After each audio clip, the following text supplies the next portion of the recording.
আসসালামু আলাইকুম এভরিওয়ান, কেমন আছেন সবাই? আশা করি আল্লাহর রহমতে ভালো আছেন এবং নিরাপদে আছেন। আপনারা দেখছেন টেকনিক্যাল শখ ইউটিউব চ্যানেল আর আমি আছেন সোহাগ আছি আপনাদের সাথে। প্রিয় দর্শক, আপনারা যারা স্মার্টফোন ব্যবহার করেন তাদের মোবাইলে ভাইরাস আছে কিনা আপনারা কিভাবে বুঝবেন? তো প্রথমে আমাদের বুঝতে হবে যে আমাদের মোবাইলে ভাইরাস আছে কিনা, সেটা আমরা কিভাবে লক্ষণগুলো বুঝবো, চলুন সেটা একটু জেনে আসি। এক চার্জে সারাদিনে ব্যবহার করতেছেন, ঠিক আছে? এমন হতে পারে।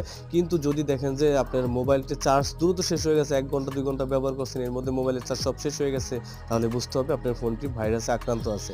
এবং আপনার দেখা গেল যে যেখানে ১ জিবি ইন্টারনেটে আপনারা সারাদিন চালাতে পারছেন, ঠিক আছে? সেখানে দেখা গেল ৪ জিবি ইন্টারনেট আপনাদের ৪ জিবি এমবি আরকি, ৪ জিবি এমবি আপনাদের শেষ হয়ে যাচ্ছে। একদিনে ৪ জিবি এমবি শেষ হয়ে যাচ্ছে, যেখানে আপনি ১ জিবিতে ব্যবহার করতে পারতেন। এরকম যদি কোনো প্রবলেম দেখা দেয় তাহলে বুঝতে হবে আপনার মোবাইলে ভাইরাসে আক্রমণ করেছে। এইসব ভাইরাস থেকে বাঁচার জন্য আমরা অনেকেই যে ভুলটা করে থাকি সেটা হলো Google Play Store থেকে আমরা ক্লিনার যে অ্যাপসগুলো আছে সেই অ্যাপসগুলো আমরা ইনস্টল করে থাকি আমাদের মোবাইলটা ভাইরাস থেকে বাঁচানোর